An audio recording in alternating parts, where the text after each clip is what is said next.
beleza não é só vaidade. Beleza é política, é território de disputa, é construção de pertencimento.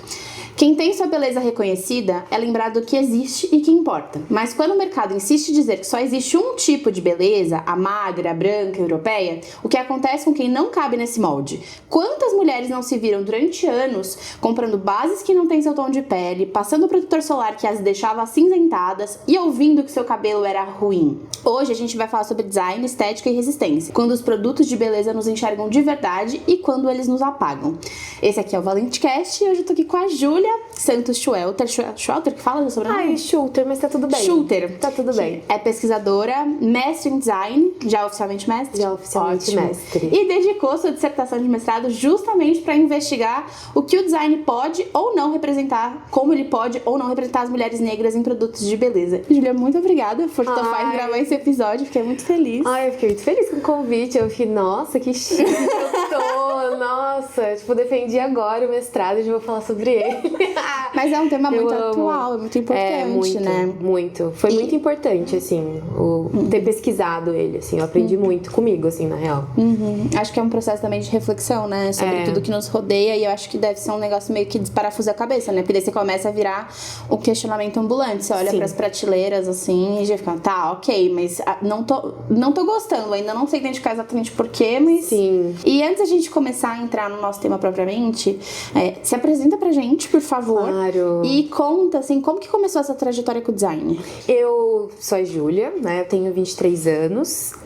Agora eu sou mestre em design e agora eu sou doutoranda em design também. Então eu já comecei o doutorado.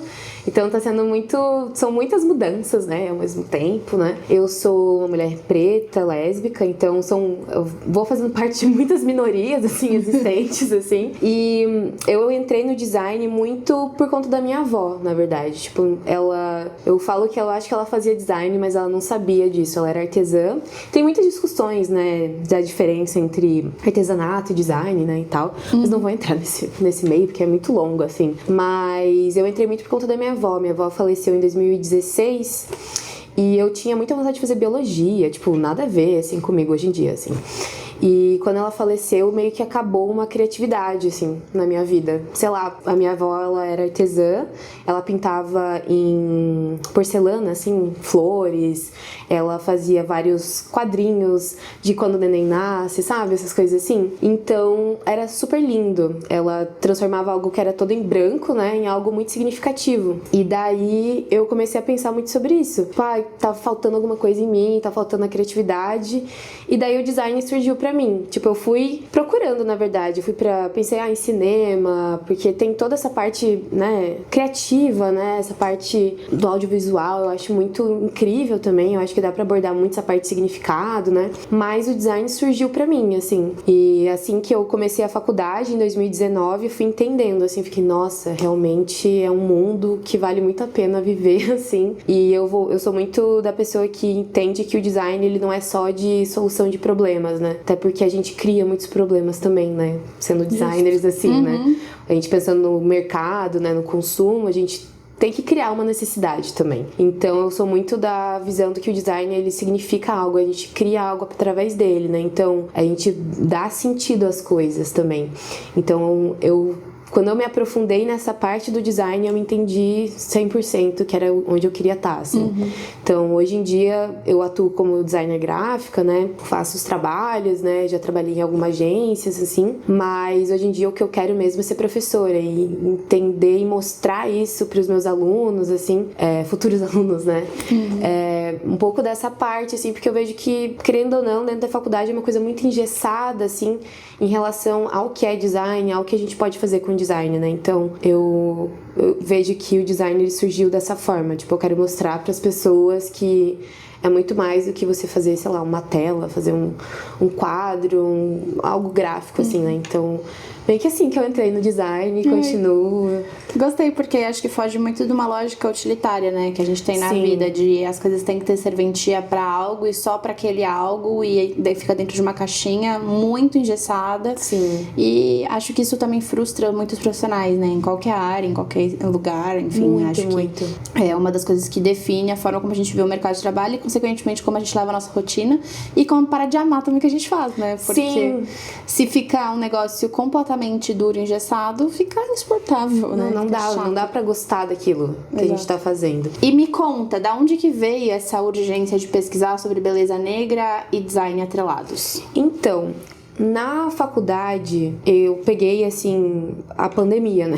Então, eu tive mais da metade da minha faculdade foi online. Então, meio que a gente se perde um pouco nisso, assim, né? E daí eu voltei quando começou a ser presencial, em 2022, eu acho. Eu gostava muito de embalagem.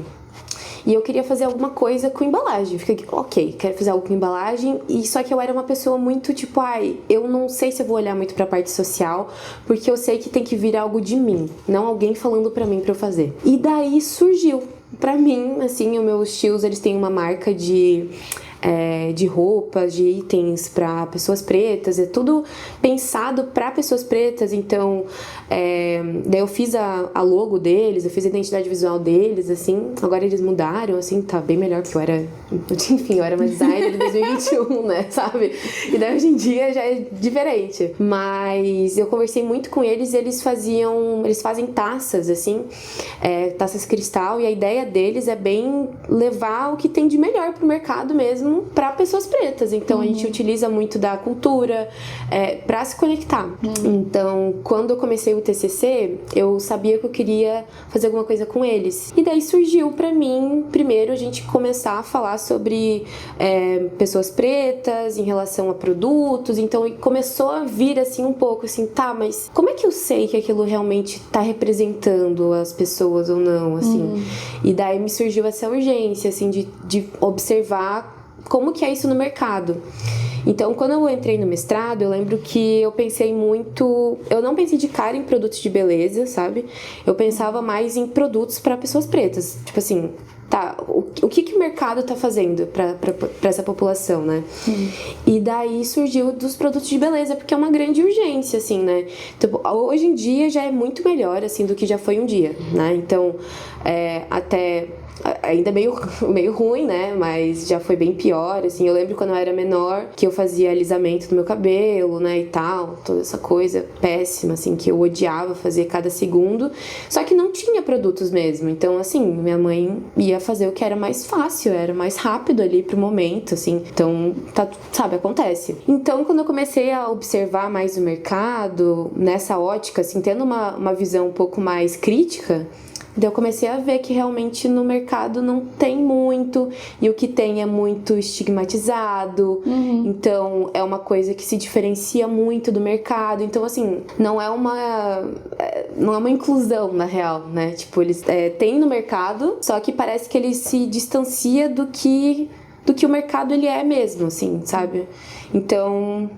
é assim que surgiu essa urgência, assim, quando eu percebi que eu mesma não sabia os produtos que eu podia usar, sabe? Eu não sabia se aquilo me representava, se estava representando outras pessoas, então veio disso, assim, da dúvida, né? Assim. Cara, eu lembro que quando eu era mais nova, tenho 27, né? Sou um pouquinho mais velha que você, quase nada. Mas quando eu era mais nova, eu sempre tive o cabelo liso, né? E eu ia no mercado e tinha aqueles corredores enormes de produtos de cabelo, né? Especificamente. E só tinha pra cabelo liso, né? E eu, assim, uma criança que não tinha nenhuma dimensão da problemática, falava, nossa, que legal, só tem produto pra mim.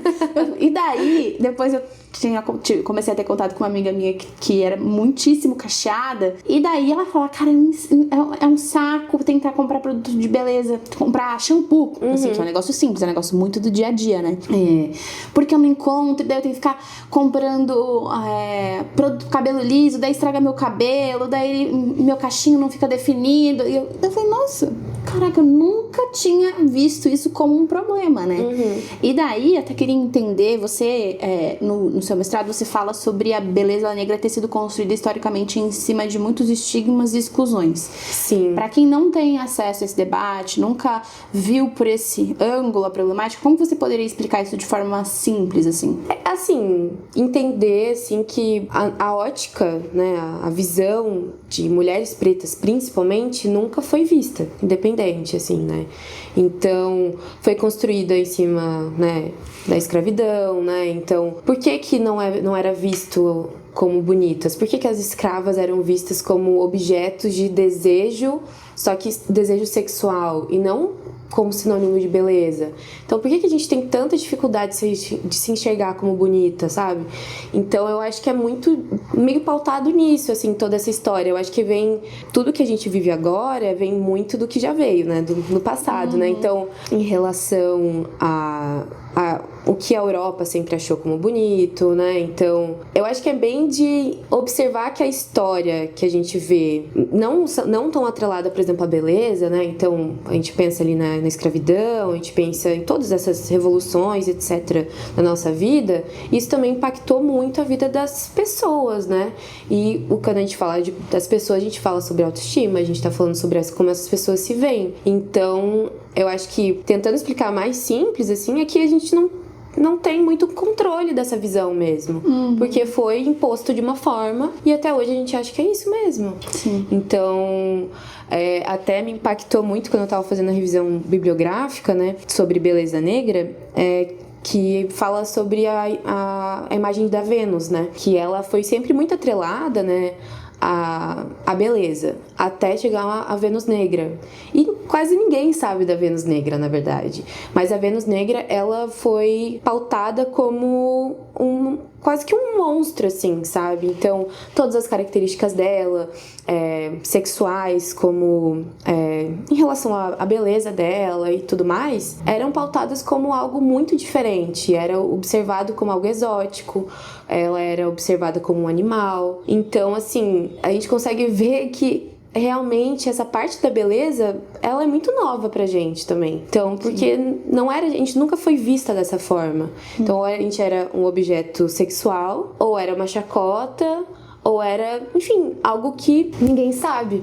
Enfim, eu acho que é mais ou menos por esse lado, assim, de que realmente a Bell Hooks fala muito sobre que é necessário a gente aumentar a criticidade das imagens, assim, porque tem uma dor muito grande de entender que a gente não controla nossas imagens. Então, é uma coisa muito bizarra de se pensar, né? Normalmente, como você falou, tipo, você entrou no mercado e tava lá, né, vários produtos pra você. Ai, que legal! Tipo, isso não acontece, na verdade, pra mulheres pretas. É uma coisa muito nova. Tipo, quando eu vou na Sephora, assim, e eu vejo as coisas da Rihanna, eu fico, cara, que legal, assim. E a gente passa e fica, nossa, que massa, fica bom. Sabe, umas coisas muito assim. E olha que eu sou uma preta de pele mais clara ainda, né? Então, minha mãe é um pouco mais escura que eu, meu vô é retinto. Então, assim, essas vivências são muito diferentes, assim. Então, mais ou menos por aí, assim. Sim, e tem uma tendência crescente do mercado, né? De trazer produtos pra peles pretas.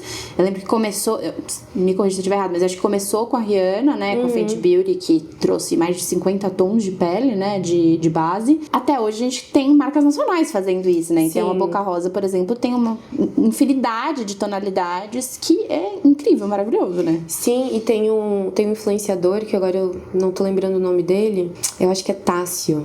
Eu acho que é o Tássio. Ele é consultor de beleza também. Ele é preto. E ele que foi consultor da Boca Rosa pra fazer esses 50 tons. Eu achei isso muito legal, porque tem todo um cuidado por trás. A Natura fez também agora, tem um creme que é voltado pra pele preta. E eu lembro de ver a propaganda e ficar, cara, isso é muito legal. Tipo, eles chamaram a Lineker, sabe? Tem toda uma construção, assim, por trás. Não é só um produto. Tem que construir uma experiência. A gente quer experiência também, sabe?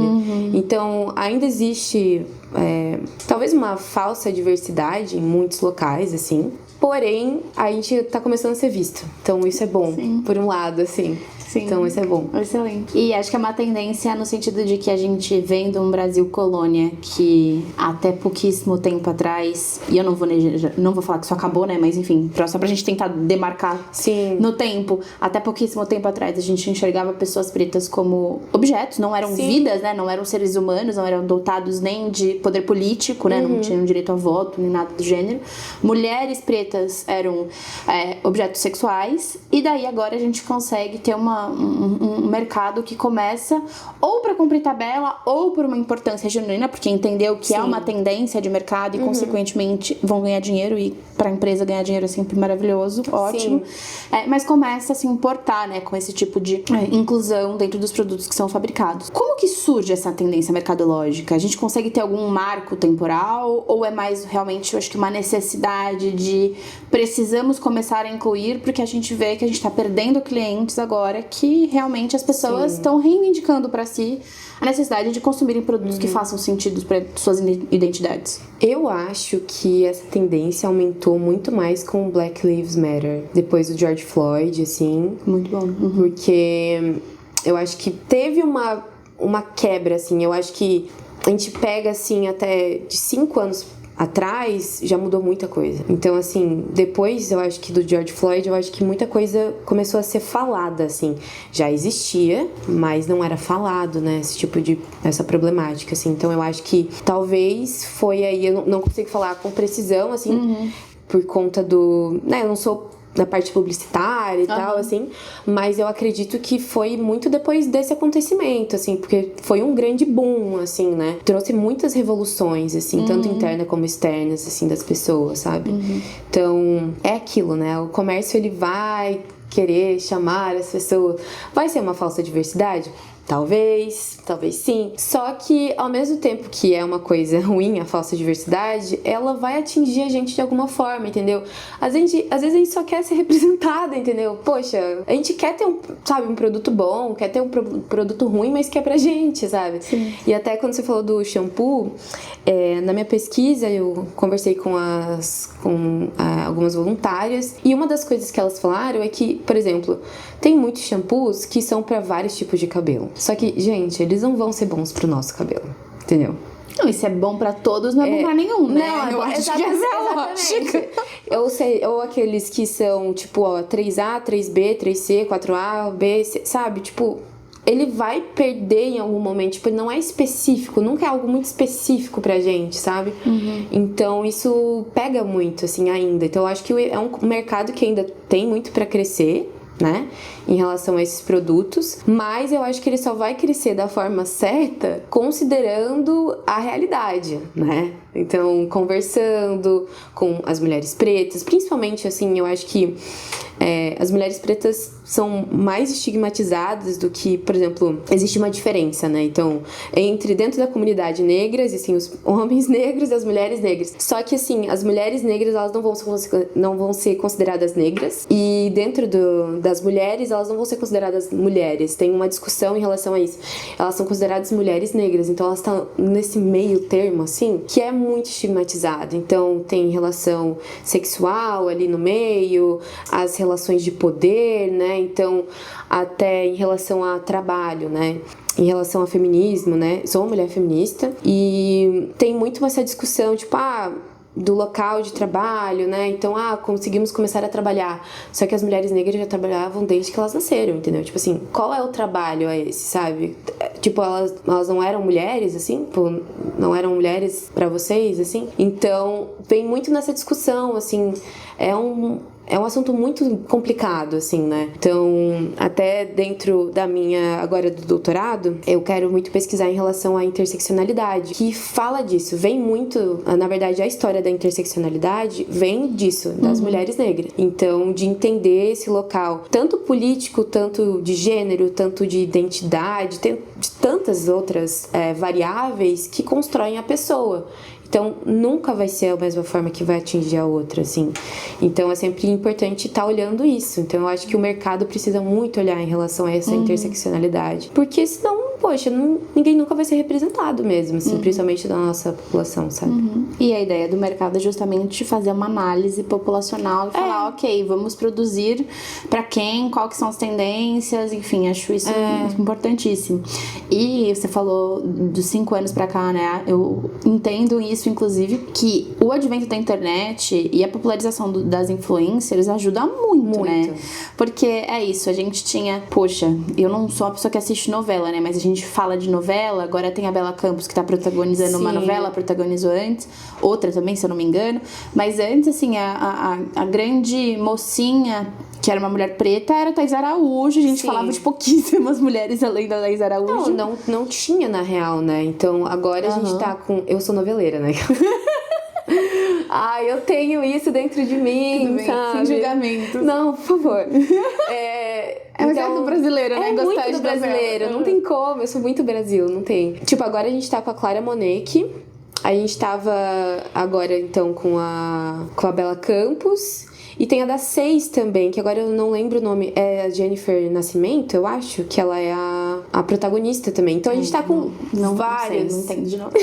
Eu só sei da Bela Campos porque a minha avó... Vale tudo, né? E a minha avó adora. Então, assim, às vezes ela veio aqui pra casa esses dias e eu fiquei assistindo com ela, eu falei tudo. E daí muito bom. Tô entendendo. É muito bom. Tipo, tem várias críticas ruins, né? Principalmente, de como tá sendo colocada a personagem da Thaís Araújo, que é a Raquel, né? A Raquel É Raquel? É, né? Acho que é. É, né? Era pra ela ser colocada, assim, ó. A história por trás era a Bela Campos ali começar a ter inveja, na verdade, ficar, tipo, triste da mãe dela tá com tanto dinheiro, e ela com nada, né? Só que não acontece isso, porque simplesmente a escritora decidiu modificar e a Raquel começou, tipo, ela tava lá no alto, e ao invés dela continuar no alto, crescendo, né, tipo, com a paladara que ela chamou muito comentarista aqui, cara. Gente, oi. Era pra ela continuar crescendo, assim, em relação ao mercado, em relação a dinheiro mesmo. Do nada ela perde tudo e volta a vender sanduíche na praia. Qual que é o significado disso, sabe? Pra que colocar isso? Principalmente numa representação de uma mulher preta. Por que ela sempre tem que ser colocada, tipo, como uma mulher guerreira? Gente, por que a gente não pode ser tão... Por que a gente não pode ser fútil? Eu amo, exatamente. Sabe? É isso que eu falo, que a gente não controla a nossa imagem, porque é isso, a gente não consegue ser fútil, a gente não consegue escolher. Então, a novela, ela fala muito da sociedade. Então... Até foi a Thaís Araújo que falou isso, na verdade. Eu achei ela bem... Aquelas guerreiras. Consciente. Tipo, bem crítica de falar isso, porque ela sabe o poder que ela tem. Tipo, ela sabe. Mas eu acho que isso é muito associado a quem é a Thaís Araújo, né? Porque hoje em dia ela é posicionadíssima, muito, né? Assim, então, não é como se a Globo... Thaís Araújo fez uma crítica. Não é como se a Globo conseguisse acabar com a carreira dela, né? Não. Mas se a Thaís Araújo acabar com a Globo, a mais Globo fácil, acabar com a Thaís Araújo. Exatamente, tipo, diva. Um beijo pra ela. Daí, se você assistir a gente, um beijo, a gente gosta muito nossa, de você. Cara, te amo. Enfim. Mas eu achei isso muito importante dela ter falado. Então, se abriu uma discussão em relação a isso. Tipo, tanto nas relações de trabalho, tipo, eu não tive nunca uma líder negra. Eu não tenho professora negra, entendeu? Na minha faculdade, eu tive um professor negro. Gente, cara, são muitos locais que a gente não pertence. Então, como é que a gente vai se olhar, sabe? Não tem. Não, aquelas, né? Mas não... Posso aproveitar Claro. Assim, quebrar totalmente a nossa linha de raciocínio, que você falou da universidade, e eu tô muito curiosa, porque você fez faculdade em Santa Catarina, né? Que é um estado majoritariamente branco, com grandes questões raciais, assim. Eu queria, se você puder compartilhar a sua experiência pessoal, como é que foi esse desafio? Tinha mais pessoas pretas na sua sala? Primeiro de tudo, olha, por incrível que pareça, tinha mais uma. Uau! Aquela, gente, é bem complicado, eu diria, assim. Até o meu amigo tá ali, né? Ele até me olhou, porque eu tenho umas experiências que foram muito negativas, assim, tipo, com realmente um racismo, assim, acontecendo na minha frente. E é aquilo que... A pessoa te coloca num local de que você não sabe o que você tá falando, sabe? E até uma vez eu participei de uma entrevista com uma escritora, nossa, incrível, ela, lá dos Estados Unidos, que ela fala sobre isso, principalmente na área da educação. E daí a gente tava falando sobre racismo e eu era a única pessoa que era latina, assim, enfim, tava falando do Brasil, assim.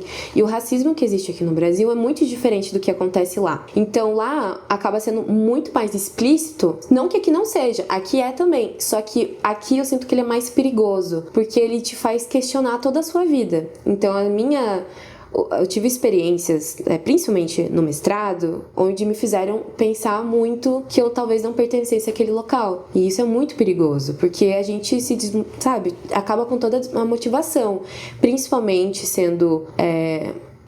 eu era a única pessoa do mestrado que estava falando sobre algo social, que estava falando algo da população, que estava trazendo uma pauta que... Não que as outras pautas não fossem reais, mas que essa eu acho que ela é uma pauta necessária de estar falando, principalmente no campo do design. Então, que é um campo branco, assim, né? Tipo, a gente entende muito que o design, ele veio da Europa, né? Ele chegou aqui, onde a gente tinha que passar muito essa ideia da Europa, né? Então, ainda é assim, ainda é desse jeito. Ali na faculdade, tanto na minha faculdade, eu era a única, assim, na minha sala, durante um tempo. Depois a gente junta as salas, assim, né? E daí tinha 2, 3. Só que, assim, numa sala de 20, 30, tipo... Que populacionalmente, quando a gente compara com proporções no Brasil, não faz nenhum sentido. Não faz sentido. E não é como se, por exemplo, eu estudei em Floripa, né? Em Floripa tem muitas pessoas pretas. Tem uma população bem grande de pretas. Só que nesses ambientes, principalmente na academia, na faculdade, etc., é muito difícil. Então, no mestrado foi bem complexo. Assim, eu me questionei muito, chorei muito, mas eu tô medicada, sabe? Tá tudo bem não hoje vou nem em dia. tecer comentário sobre isso, não chorar também. Ai, mas é bem perigoso, porque não é aquela ideia, por exemplo, do mestrado, que a gente fica... Ai, meu Deus, eu não vou conseguir, que pesquisa ruim, aquela coisa, assim. Era num lugar de tipo, cara... Eu não sei se eu deveria estar aqui. Então é bem perigoso, sabe? Mas no fim deu tudo certo. Hoje em dia no doutorado tem mais pessoas. Mas já tive comentários assim, tipo, de quando eu tava apresentando um trabalho, assim, a pessoa me levanta a mão perguntando se tava certo preta ou negra. Tipo, oi, sabe? Essa é a pergunta. Então, assim, é uma construção bem grande, assim, eu diria. Principalmente dentro... Tipo, eu não vou me falar que eu tô dentro da academia, tá? Eu não sou... Não tô dentro da academia, mas dentro desse ambiente de ensino, ainda é bem complicado.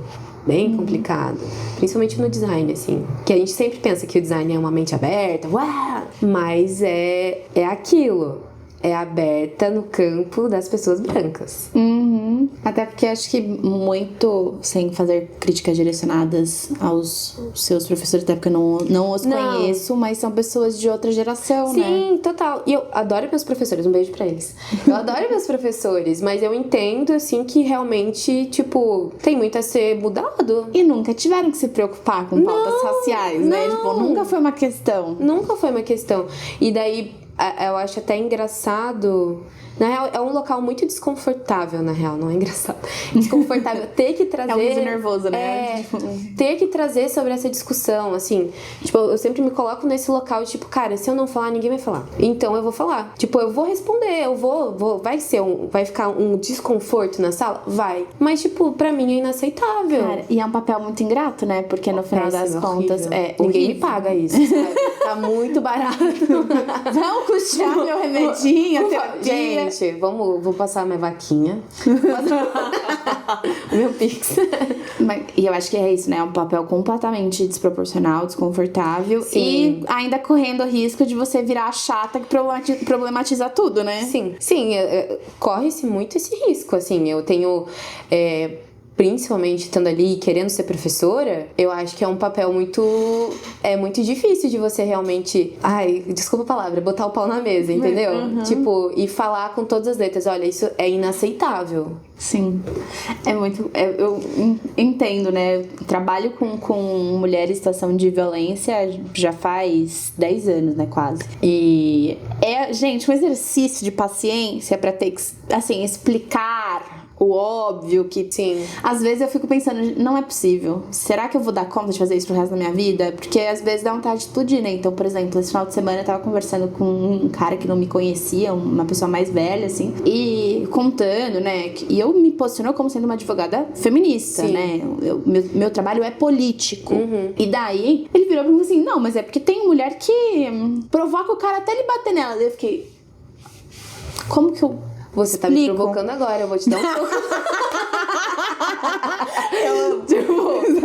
Então vale ao contrário. Nossa, isso aplica pra tantas discussões na vida.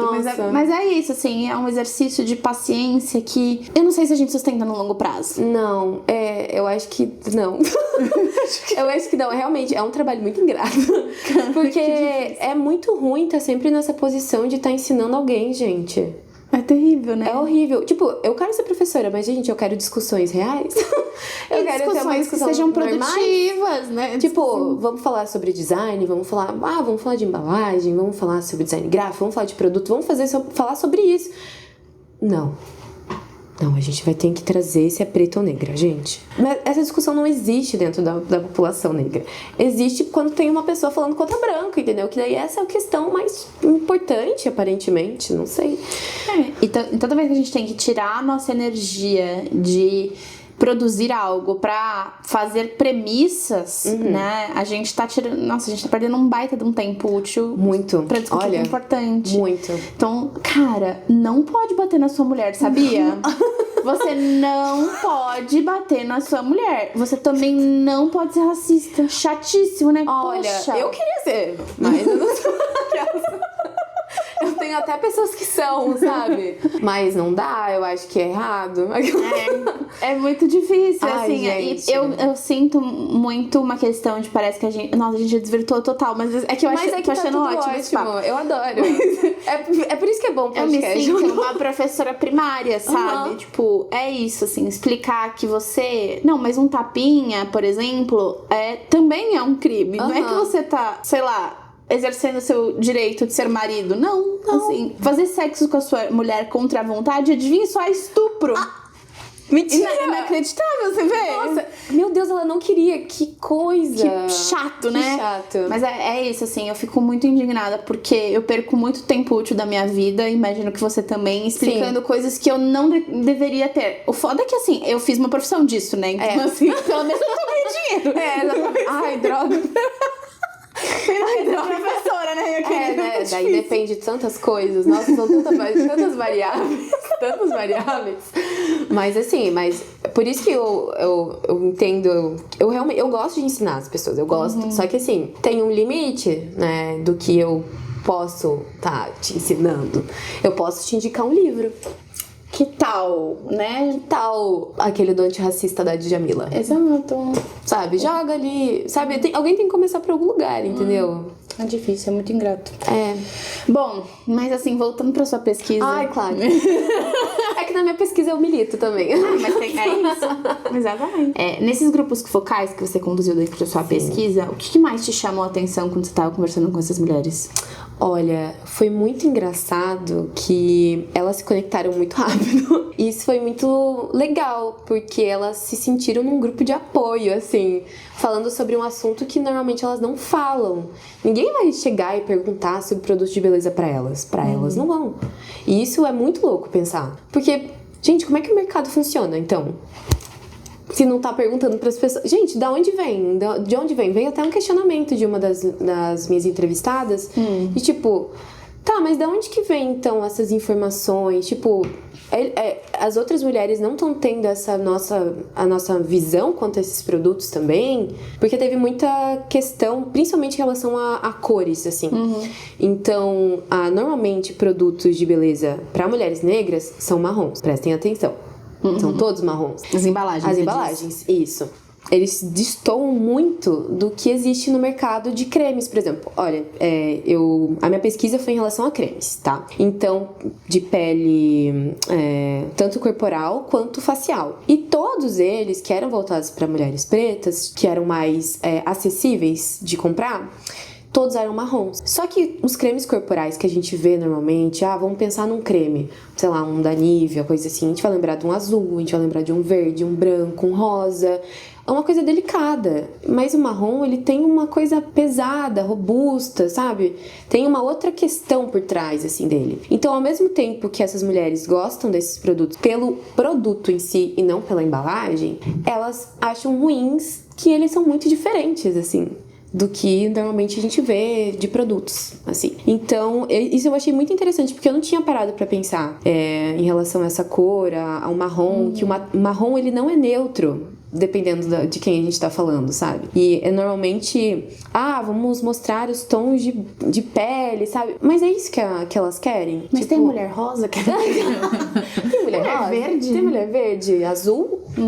Sabe? Aonde que... Por quê, assim? Então, isso foi bem interessante, assim, de ver essa visão delas. A gente conversou muito sobre como elas se entenderam como mulheres negras, assim, e todas elas passavam por um processo muito parecido, né? Então, de não se enxergar e, de repente, entender que ela era observada de uma outra forma. Então, uma delas que me chamou muita atenção, que até depois ela me parou na faculdade pra me agradecer, assim, eu fiquei, gente, nossa, quase chorei na frente dela. Ela falou, nossa, cara, muito obrigada, foi tão bom, assim, conversar sobre isso, porque a gente não para pra pensar. E ela me falou muito sobre que ela só se entendeu como mulher negra quando ela entrou na faculdade, porque ela entendeu que ela não ia ser vista, ela era vista diferente. Isso me chamou muita atenção. Eram perfis diferentes de mulheres, elas tinham idades diferentes, mas todas passavam por esse mesmo local, assim, de interseccionalidade, de entender que elas não eram só mulheres, e não só negras, eram mulheres negras. E tem toda uma construção por trás. Então, várias já tiveram problemas em relação ao produto. Comprei um produto, uma maquiagem, e a maquiagem, tipo, na embalagem, ela parece mais escura. Só que daí, quando você passa na pele, ela é mais clara. Tipo, oi? Tipo, isso não é pra acontecer, entendeu? Por que acontece? Então, por que me deixou cinza esse produto, sabe? Tipo, não foi testado em mulheres pretas também? Que era um processo que deveria ser em tese básico, né? Exato. É meio que isso, é básico, de tipo... Temos pessoas diferentes, a gente tem que testar em pessoas diferentes, tipo... Oi. E eu acho curioso, né? Porque às vezes a marca faz um produto específico pra pele preta, faz um produto, uma coloração, se esquecendo que, cara, dentro de peles brancas também temos variações, mas dentro de peles pretas temos 1 milhão de variações. E obviamente, assim, não é um produto que vai funcionar pra todas as mulheres pretas. Exatamente. É tentar, tipo, pegar 50 milhões de... Ó, eu tô até confundindo os números. 50 milhões de mulheres e falar, a cor de vocês é essa. Caraca, como assim? Tipo assim, a gente não pode nem escolher o produto, entendeu? Tipo... Sabe, oi, a gente só tem um produto. A gente não vai escolher ele, a gente vai escolher o mais barato que tem, que não é pra gente, mas que vai cumprir com a função. E até uma das coisas que elas falaram, eu perguntei se elas compravam pela necessidade, né? Tipo, pela necessidade não, se elas se identificavam com o produto. E elas falaram, em maioria, não. Eu compro pela necessidade de ter um produto, de ter um creme, de ter uma base, de ter o produto em si. E pelo menos no incentivo ao consumo. Ó, que beleza. Olha só, galera. Mas quando elas falaram isso, eu fiquei, gente, realmente. A gente para pra pensar. Então realmente, eu preciso de um creme. Tá, não vou me identificar, não tá falando que é pra mim. Mas eu acho que dá pra comprar pra mim. Mas é diferente, sabe? Até as propagandas mesmo, né? Se elas não comunicam com o público de modo geral, não te despertam um desejo de comprar. Não, exato. Eu acho assim, mercado, você está sendo burro, entendeu? Vocês estão perdendo dinheiro. Estão perdendo dinheiro, porque eu não sei se ainda existe essa ideia de que pessoas pretas não têm dinheiro. Só que, gente, a gente é metade da população. Oi? Tipo assim, a gente tem dinheiro pra comprar. A gente tem dinheiro, a gente tem desejo, necessidade, tem tudo aqui. Daí você vai, cria um produto e deixa. Daí cria 50 outros mil produtos pra qualquer outra pessoa, sabe? É meio burrice, assim, né? É um contrassenso. E você fala também dentro do seu mestrado de um conceito que é justiça estética, né? Me explica o que isso significa?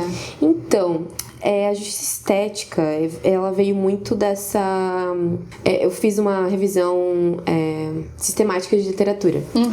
E daí, quando eu tava colocando sobre produtos de beleza, o que mais apareceu era em relação aos químicos desses produtos. E essa justiça estética, quando eu comecei a entender, assim, quando ela apareceu pra mim, é muito de tipo, as mulheres negras, elas precisam se colocar num local, assim, de utilizar produtos que fazem mal pra elas. Sério? Chocada. Tipo de cabelo, por exemplo. os alisadores não fazem bem. Não fazem São muito bem. tóxicos, São né? muito tóxicos. Então a gente tem vários problemas, assim. Então, essa justiça estética é muito por isso. Por que não temos condições, tipo, produtos que não vão fazer a gente ficar mal, sabe? Só vão nos ajudar a ficar mais bonita, sabe? Então vem muito disso, dessa justiça estética, sabe? Bem de ter uma equidade ali, sabe? Tipo, a gente não parte do mesmo local, assim. Então, é muito por isso, de ter coisas pra todos, né? É importante. E também, o que me chamou mais atenção em relação a isso, da justiça estética, veio muito disso dos clareadores de pele, também, que é uma grande questão. Eu já ouvi vários relatos de mulheres que tomavam que boa, porque, sabe... Quando crianças, assim, porque não queriam ser pretas, entendeu? Tipo, gente, tem tantas nuances, assim. Então, é meio que por isso essa justiça estética. Tipo, de partir de um local um pouco mais saudável, assim, na real, né? Então, foi bem importante ter entendido... ter feito essa revisão sistemática, porque veio muito desses conceitos que, sei lá, eu não ia parar pra pensar, assim. Ou, por exemplo, em relação ambiental, sabe? Porque pessoas pretas, elas têm uma tendência maior de estarem em locais mais periféricos, por exemplo, né? E que sofrem, enfim, em relação a climáticos, né? Enfim, ambientais, são piores em alguns locais. E ali, principalmente. Então, sabe, tem muitas coisas ruins que vão acontecer com elas. Então, ali na revisão sistemática eu falei bastante sobre isso também. Da parte ambiental, a parte desses químicos... Então, é mais ou menos nessa linha, assim. Eu recomendo lerem. Não, ficou ótimo. Quero publicada já, hein? Sim. Quero sessão de autógrafos. Exatamente. Não, mas eu tenho que mandar pra revista. Eu tenho que fazer o artigo ainda. Mas quando você falou das mulheres que tomam que boa, me lembrou muito do Michael Jackson, né? Que eu acho que é um case. Sim. Que, todo mundo se recorda, né? Ele tinha vitiligo, então não era uma questão de embranquecimento causado, mas ele era obcecado pela ideia de ser um homem branco, né? Porque ele fez todos os procedimentos de mudança facial, enfim, difícil, né? Muito preocupante. Vem muito dessa ideia, realmente. Tipo, qual que é o ideal da beleza, entendeu? É branco, europeu. E assim, tipo, a gente chega num ponto que a gente fica cansado também, sabe? Eu quero ser que nem eles, então. Pronto, entendeu? Tipo, a gente não se enxerga, então... É complicado, assim. Ser a referência também não é fácil, assim, né? Então, é complexo, né? Sim, e acho que é exaustivo e também, no final do dia... acaba incentivando uma lógica muito de se odiar, né? Aprender a odiar o próprio corpo, o próprio cabelo, querer mudar os traços, nariz, boca, afinar nariz. É muito louco isso, né? Muito doido. Eu até, ali na revisão bibliográfica, eu falei bastante de algumas propagandas, assim. Então, teve uma propaganda da Nivea, se eu não me engano, que ela foi feita na África do Sul. E era uma mulher preta e do lado tava escrito, tinha um creme, e era para uma pele visivelmente mais clara. Tipo, oi? Sabe? Existem vários problemas, assim, tipo... Ou em relação à maquiagem, uma ideia tão fixa de tentar afinar o nariz. Tipo, de apagar os traços negroides mesmo, sabe? Então, existem todas essas questões, assim, que a gente não para muito pra pensar, né? Sim. Mas que a gente tá aí passando por elas e tentando mudar elas internamente, na real. Então, pra você, o design, ele é necessariamente político? Totalmente. Pra mim, o design não tem como não ser político, na verdade. Até... todas as minhas... tudo que eu prezo, assim, tudo que eu tento escrever, tudo que vem na minha mente, assim, não tem como o design não ser político. Ele não é neutro, gente. Ele não vai ser neutro. E é isso, sabe? A gente tem que criar... Infelizmente, assim, muitos designers, né, no caso, acabam... Tem uma carga que não cabe neles, assim, né? Que vem muito do mercado. Então, nem tudo a gente vai conseguir fazer, né? Então, porque a gente sofre várias influências, assim.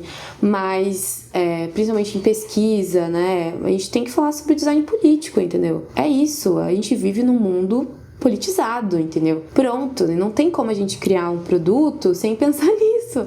Pra, sabe?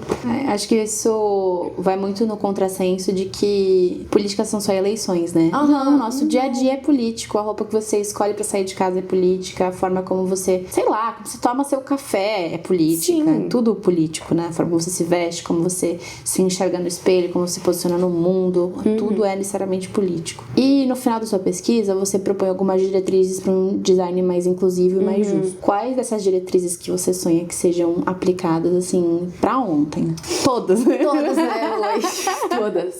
Mas eu queria muito que realmente aumentasse a criticidade mesmo. Tipo, dentro do campo do design. Tipo, eu não enxergo crítica como algo ruim. Tipo assim, a construtiva, né? Lógico. Né? Críticas, né? A gente precisa questionar. Eu acho que existe uma grande... Não sei, um grande medo de questionar as coisas que já foram, ou, sei lá, a história do design que tá enraizada em relação na Alemanha, sabe? Tipo, gente, vamos questionar, a gente não vive na Alemanha, a gente, entendeu? Vamos questionar, a gente precisa ter uma visão mais crítica. Claro que a gente... Com isso, passa por muitas coisas, né? A interseccionalidade é uma delas ali, né? Mas tem que ter isso, assim. Tanto que agora, no doutorado, a minha ideia... Eu não vou continuar com essa pesquisa. No caso, eu quero ir pra outra. Em relação ao ensino de design. Então, a minha ideia é muito de falar sobre isso, assim. Tem demandas na sociedade, todos os dias. Só que como é que o design tá olhando pra elas, assim? Então... Vai muito disso, assim. Eu acho que é uma das que eu mais queria que acontecesse. E outra... eu gosto muito que o marrom não é neutro, assim. Eu acho ela muito boa, porque eu acho que realmente muda um pouco a cabeça, assim, depois que você para pra pensar nisso, assim. Principalmente na área do design, que a gente fala toda hora de cores, assim, né? Então, as cores têm um significado e elas não vão ter o mesmo significado pra todas as pessoas. Então, como é que você vai construir um produto sem olhar pra isso, assim? Então, eu falo muito de produto porque eu sou formada em design de produto. Mas, tipo, em qualquer coisa, né? E uma das últimas que eu falo é sobre a cocriação, que eu acho ela muito importante. E até o da Natura, se eu não me engano, foi feita foi cocriação mesmo. E eu acho isso muito importante de ter. Então, acho que essa é uma das diretrizes que eu mais gosto, assim. Que eu acho que surtiriam mais efeitos, assim, do que só, sei lá, uma pessoa ali que tem alguma visão mais crítica contra 50 mil que não tem, sabe? Porque não vai surtir o efeito, sabe? Tipo, ela não vai conseguir ser maior do que eles, assim. Não vai. Sim, e eu vejo também que tem muitas empresas que elas têm contratado consultores pretos, mas no final das contas, não adianta você contratar um consultor preto se sua equipe de design de produtos tem 50 pessoas e são 48 brancos, cara. Sim. O consultor não vai mudar a cultura da empresa, sabe? Ele pode fazer uma consultoria pontual ali numa demanda específica, mas não adianta também você não olhar pra si enquanto empresa e entender, tá, mas a gente tá trazendo gente preta pra dentro da nossa empresa? Tipo, qual que é o nosso local aqui pra falar alguma coisa, sabe? Tipo, é meio louco, assim, pra pensar, né? Tipo, eu tenho entrado muito no LinkedIn, né? E falado muito. Eu adoro. Desculpa, eu sou fã da rede tóxica. Droga, eu vou embora. Eu vou embora. Gente, acabou agora. Mas assim, eu tô aprendendo a usar ele, não que eu goste. Porque eu acho ele um pouco... uma toxicidade, assim, é que as pessoas, elas querem muito construir narrativas que não necessariamente se refletem na realidade, assim, acho que... Tipo, o que a gente pode aprender com isso? Nada! Aí, ó. E nada. Pra mim, isso é maravilhoso. Eu adoro. Eu falo muito pros meus amigos que, assim, quando eu entrei no mestrado, eu adorei porque eu me sentia muito burra. Assim, porque, tipo, é bom se sentir burra, porque a gente não aprendeu tudo, a gente tem que aprender um monte de coisa ainda. E é legal estar nesse papel, assim, de aprendiz, assim. Eu gosto muito de ser aluna, tá aprendendo com alguém, e enfim. Mas eu ia falar outra coisa e eu perdi. Desculpa, você tava falando que você tá entrando no LinkedIn bastante agora com frequência. É verdade, eu tô entrando muito no LinkedIn. Nossa senhora. Não, lembrei. Que eu vi uma discussão muito sobre como existem vagas afirmativas, só que no fim não acontece de fato, ou a empresa tem uma vaga afirmativa, mas ela não é muito inclusiva, né? Tipo, ela não une realmente. Tipo, ela tem uma pessoa, tá, então enchemos a cota. Tipo assim, é uma coisa meio assim, meio louca. Então é meio absurdo, assim. Não estuda o pertencimento dos funcionários, né? Pra você ver, olha a loucura, né? Assim, eu fui a última turma da faculdade da USP sem cotas raciais. Então, assim, a minha turma é muito distinta das turmas seguintes. E eu já tô formada faz 5 anos. Em determinado momento, quando esses alunos pretos começaram a entrar no mercado de trabalho, percebeu-se que eles não se mantinham por muito tempo no mercado de trabalho. E daí, um dos escritórios de grande porte, né? Porque, enfim, pequeno porte, às vezes não tem nem como fazer esse tipo de pesquisa, foi tentar entender o que tá acontecendo com esses alunos, por que eles não estão ficando nas vagas de estágio. E entendeu-se que muito disso era porque não havia um pertencimento, não só em relação a políticas dentro da empresa, de estudar o que é ser antirracista e tal, mas por coisas muito básicas. Por exemplo, os alunos pretos não tinham roupas adequadas sociais para trabalharem no escritório de advocacia. E daí, eles eram mal vistos pelas outras pessoas, eles não eram tratados da mesma forma, porque ainda que construísse um ambiente perto do ideal, que ideal nunca vai ser, infelizmente, eles não conseguiam se adequar às vestimentas. E dentro do direito, isso é uma coisa muitíssimo relevante, a forma como você se veste, né? Você está de social, de terno alinhado, de sapato. E daí, algumas empresas começaram a ter, como forma de tentar trazer, de fato, talentos pretos pra dentro. Falar, ok, a gente vai ter políticas de permanência. Isso inclui, por exemplo, não chama bolsa paletó, eu não lembro o nome exato, mas era tipo uma bolsa assim que você dava para esses alunos pretos que estavam entrando ali no mercado de trabalho, para eles conseguirem comprar roupas para serem entendidos como iguais dentro do mercado de trabalho. O que, cara, é completamente absurdo, louco. É muito absurdo. Gente, exato. É muito intenso isso, porque acontece realmente em todas as áreas, porque tem um livro que eu tô lendo que é tipo o meu xodó, assim, que fala sobre design preto, assim, só que são relatos de designers negros, assim, e é muito bom, porque a gente entende que a gente não tá sozinho, porque ali fala muito sobre como tem um medo, na verdade, de fazer coisas que estão relacionadas à representatividade negra, porque vai vir um estigma junto, de tipo, essas pessoas só vão chamar a gente quando for pra falar sobre isso, só quando for no novembro, entendeu? Quando for a consciência negra, entendeu? Uma coisa muito absurda, mas que acontece muito. Então tem muitos alunos que também se podam em relação a isso, pra não ter esse estigma, e isso é muito louco, porque não deveria ser assim, né? Então é um medo que eu também carrego, e isso é muito louco. Por exemplo, eu tava procurando emprego. Ainda tô, né? Quem quiser me contratar. Deixa você ver aqui. Olha, vocês estão vendo que eu sei falar, eu sou comunicativa e tal, aquela coisa. Mas eu colocava muito, era muito clara pra mim, eu quero trabalhar em um local que me entenda como uma pessoa lésbica e preta. Tipo assim, eu existo, entendeu?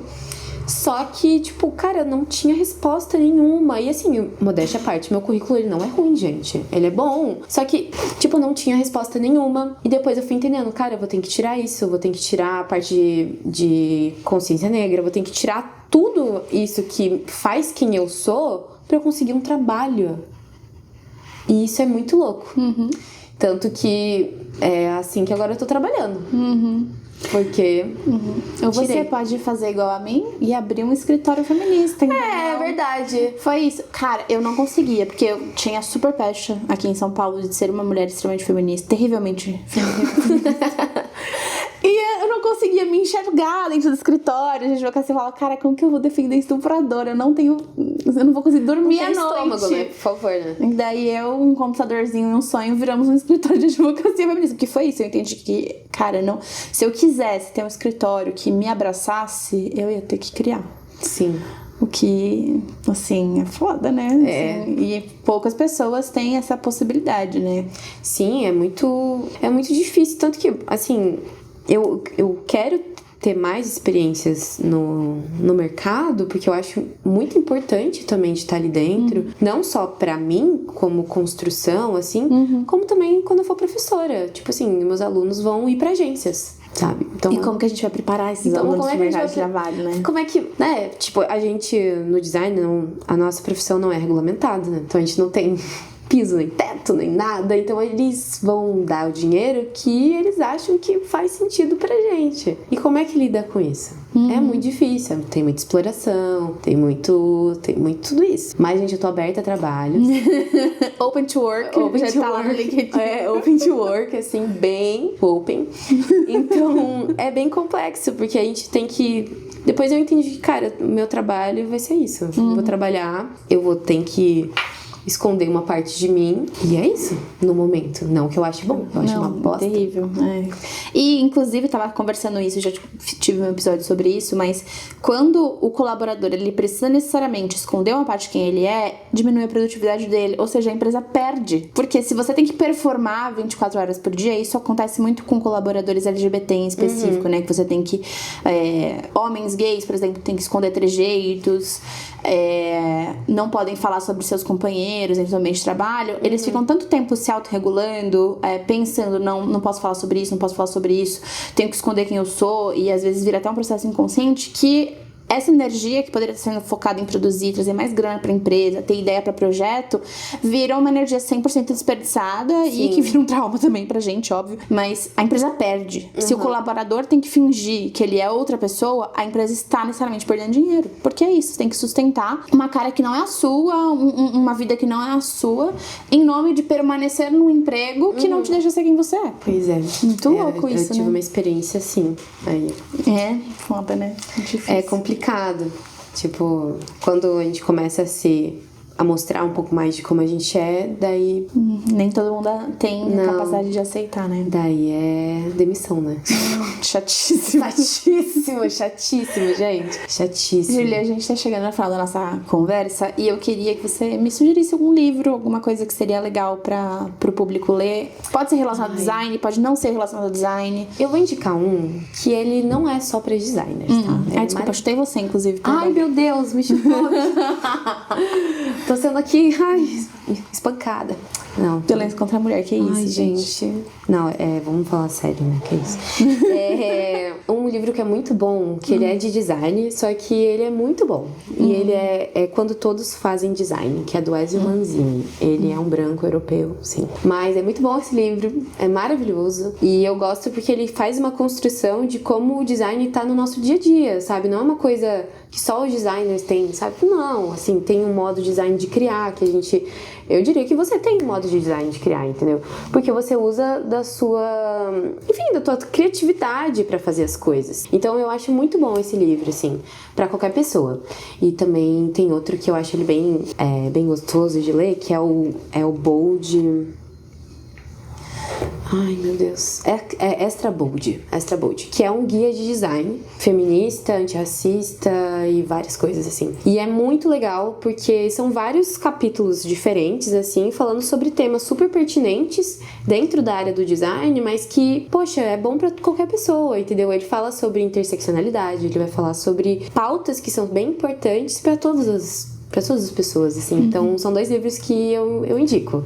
E eles estão em português, então glória a Deus. Legal. E eu quero recomendar um também, porque eu acho que tem muito a ver com o que a gente conversou sobre produzir sendo você mesmo. Não sei se você já ouviu falar de um que é Roube como um Artista. Sim. E daí, o mesmo escritor, ele tem um que chama Mostre Seu Trabalho.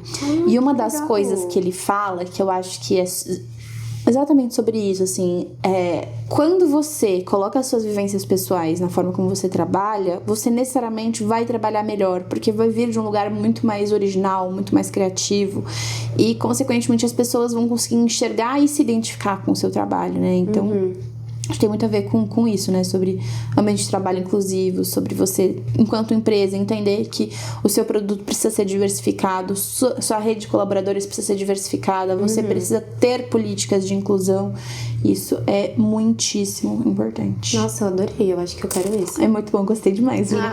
Eu sou muito fã do Ruby como artista, e daí eu li esses dias e é ótimo. Ai, deve ser muito bom, adorei ele. Bom, a conversa de hoje, ela deixa claro que o design não é só sobre embalagens bonitas. Ele é sobre linguagem, sobre símbolos e também sobre poder. E quando uma mulher negra encontra um produto que respeita a sua cor, sua textura de cabelo, sua história, não é apenas sobre consumo, é também sobre reconhecimento, dignidade e pertencimento. O futuro do design, ele pode não ser neutro, porque a neutralidade sempre foi branca. O futuro do design precisa ser preto, plural e justo. E como a Júlia mostrou, isso não é um favor, é uma justiça estética. E justiça estética é só a parte social. Júlia, muito obrigada por trazer essa pesquisa, que não só é teoria, também faz muito parte da resistência e da beleza em forma política. E antes da gente encerrar, queria te pedir para compartilhar com quem tá ouvindo a gente, onde a gente pode te encontrar, acompanhar seu trabalho, ler seu mestrado. Ai, nossa, eu adorei esse fechamento. Ai, você viu? Eu amo. Eu tava assim, slay! Ai, muito bom! Olha, podem me encontrar em vários locais. No LinkedIn, eu vou passar meu endereço, mentira, não, que horror. No LinkedIn mesmo, que é Júlia Santos Schulter. Schulter é um pouco difícil de escrever. A gente deixa na tela bonitinho. Vai dar tudo certo, gente. No Instagram, é juliaschulter.design, que tô meio sumida um pouco. Mas é porque tô resolvendo minha vida, tá? Bem como tudo bem, mas dá pra me encontrar por lá. E também meu e-mail e tal, mas eu acho que no Instagram eu tô mais ali. Eu sempre tô ali, sabe? Mesmo se eu não tô postando, eu tô ali. E no LinkedIn, de olho, né? A gente tá sempre. De olho. A gente segue de olho.